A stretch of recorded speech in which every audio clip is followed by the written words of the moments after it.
विदेशी व्यापार। विदेशी व्यापार के अंतर्गत इसके पहले हम देखे थे विदेशी व्यापार की विशेषताएं और विदेशी व्यापार की समस्याएं।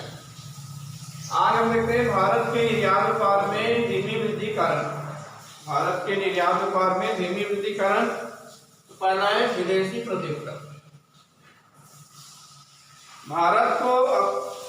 भारत से निर्यात की जाने वाली जो वस्तुएं होती है, भारत से जो वस्तुएं निर्यात की जाती है, भारत से अपनी वस्तुओं को क्या किया जाता है, निर्यात किया जाता है, या जो वस्तुएं निर्यात की जाती है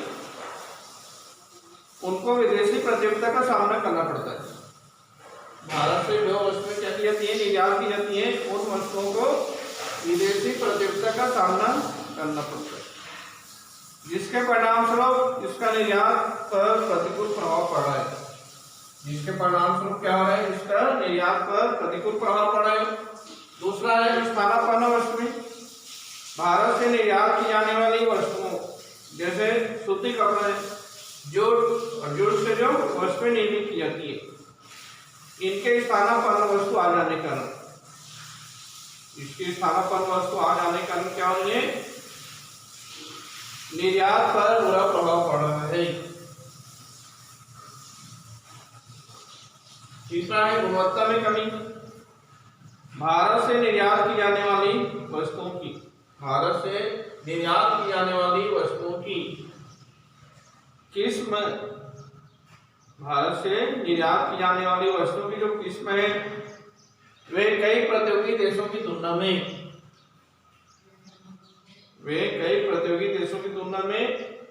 निम्न स्तर में, जिसका निर्यात पर प्रतिकूल प्रभाव पड़ रहा है।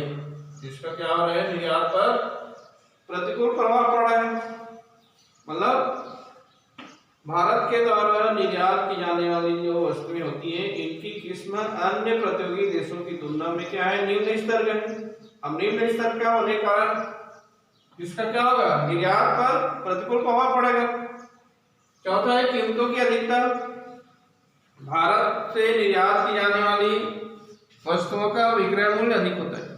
भारत से निर्यात की जाने वाली वस्तुओं का विक्रय मूल्य अधिक होता है, जिसके परिणाम स्वरूप विदेशी बाजार में उचित स्थान नहीं बना पाती है।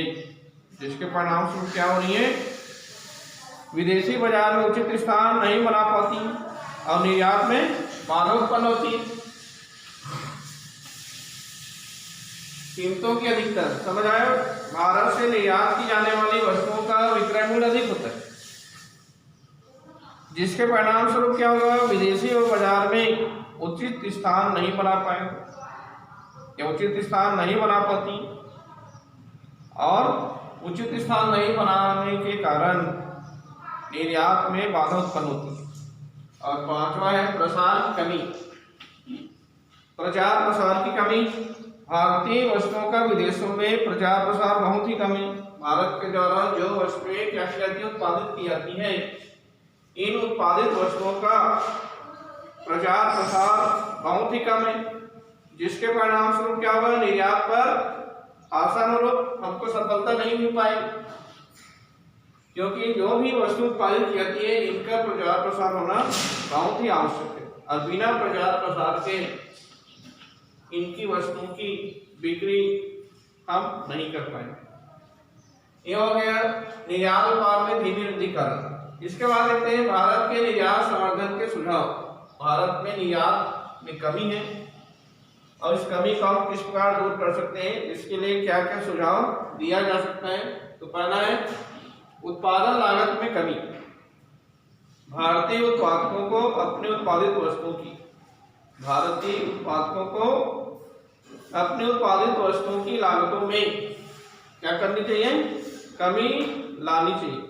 जो भी वस्तुएं क्या की जा रही है, उत्पादित की जा रही है, इनकी लागतों में क्या होनी चाहिए, कमी होनी चाहिए, कमी लानी चाहिए, ताकि वे विदेशी बाजार में अन्य देशों के साथ प्रतिस्पर्धा कर सके, ताकि उनको अन्य देशों के साथ क्या करना पड़े, प्रतिस्पर्धा में वे क्या कर सकेगा, ठहर सकेंगे। दूसरा है गुणवत्ता में सुधार। गुणवत्ता में सुधार। भारतीय उत्पादकों को विदेशी प्रतियोगिता में यदि बने रहना है, भारतीय उत्पादकों को यदि विदेशी प्रतियोगिता में अपनी मुकाबला करना है या विदेशी प्रतियोगिता में बने रहना है, तो अपनी अपनी वस्तुओं की गुणवत्ता में सुधार करना चाहिए। जो भी भारतीय उत्पादन करते हैं, जिन वस्तुओं को उत्पादन किए जाते हैं, उनकी यदि क्या करना है, विदेशी प्रतियोगिता या जिन देशों के साथ प्रतियोगिता हो रही है, उनको यदि मुकाबला में बना रहना है या मुकाबला करने हेतु तो अपनी अपनी वस्तुओं की गुणवत्ता में सुधार लानी चाहिए। तीसरा है व्यापक प्रचार। निर्यात की जाने वाली वस्तु की गुणवत्ता, भारत के द्वारा निर्यात की जाने वाली वस्तुओं की गुणवत्ता एवं उनके उपयोग के संबंध में प्रचार विदेशों में किया जाना चाहिए। अधिकाधिक मात्रा में प्रचार प्रसार किया जाना चाहिए। जितना अधिक प्रचार प्रसार होगा, जिससे क्या होगा, निर्यात को बढ़ावा मिलेगा, निर्यात में वृद्धि होगी।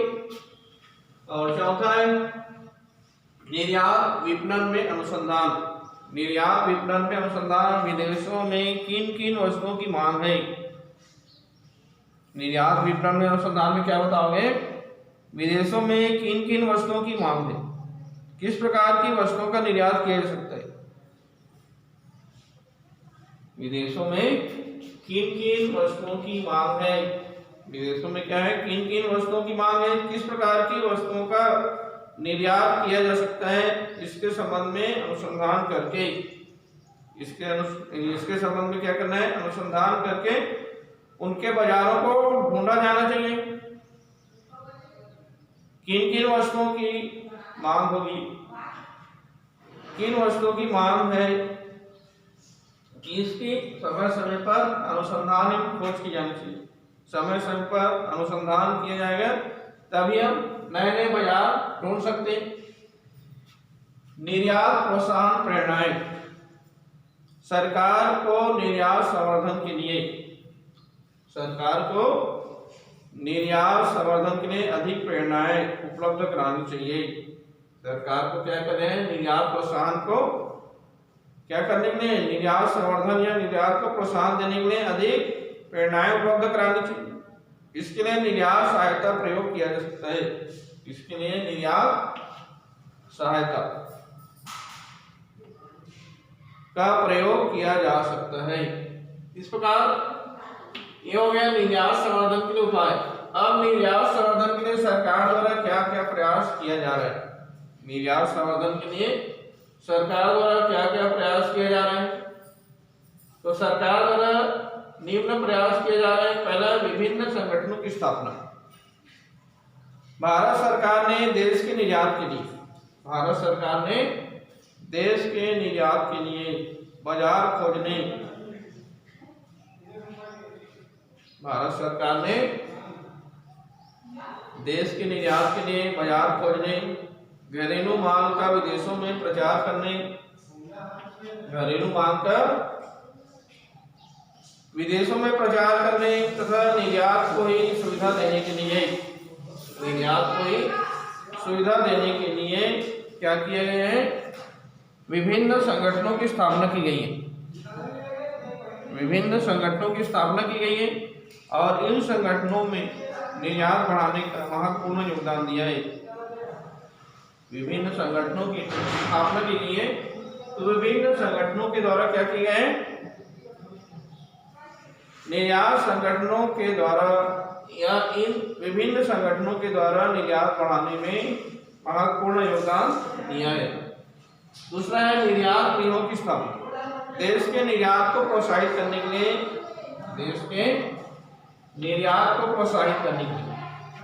हमारे देश के निर्यात को प्रोत्साहित करना है, तो इसके लिए देश में निर्यात गृहों की स्थापना की गई। सरकार द्वारा देश में निर्यात गृहों की स्थापना की गई है। और तीसरा है आयात निर्यात बैंक की स्थापना।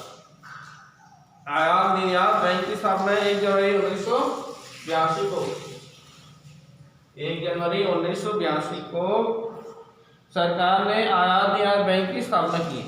सरकार के द्वारा 1 जनवरी 1982 को आयात निर्यात बैंक की स्थापना की गई। आयात निर्यात बैंक की स्थापना से, आयात निर्यात बैंक की स्थापना से क्या हो गया है,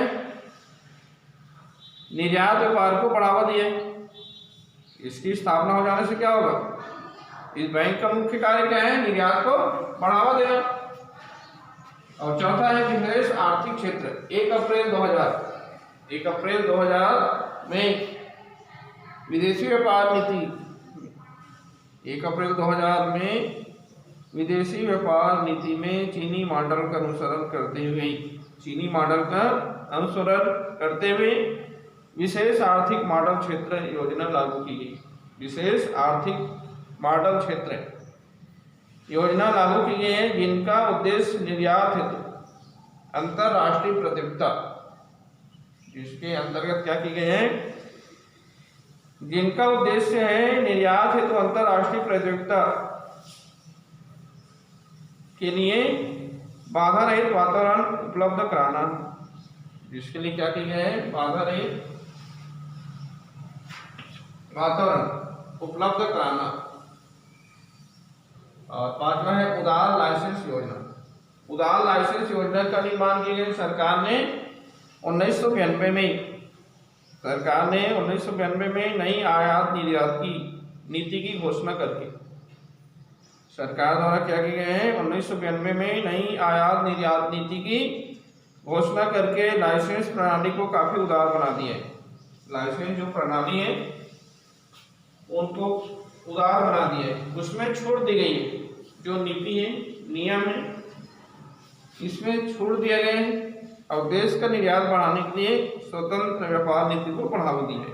अब देश में हमको क्या करना है, निर्यात बढ़ाना है, तो निर्यात बढ़ाने के लिए स्वतंत्र व्यापार नीति को बढ़ावा दिया है। इस प्रकार विदेशी व्यापार में, निर्यात व्यापार में धीमी वृद्धि कारण निर्यात संवर्धन के सुझाव, निर्यात संवर्धन के लिए सरकार द्वारा क्या सुझाव दिया गया, ठीक है।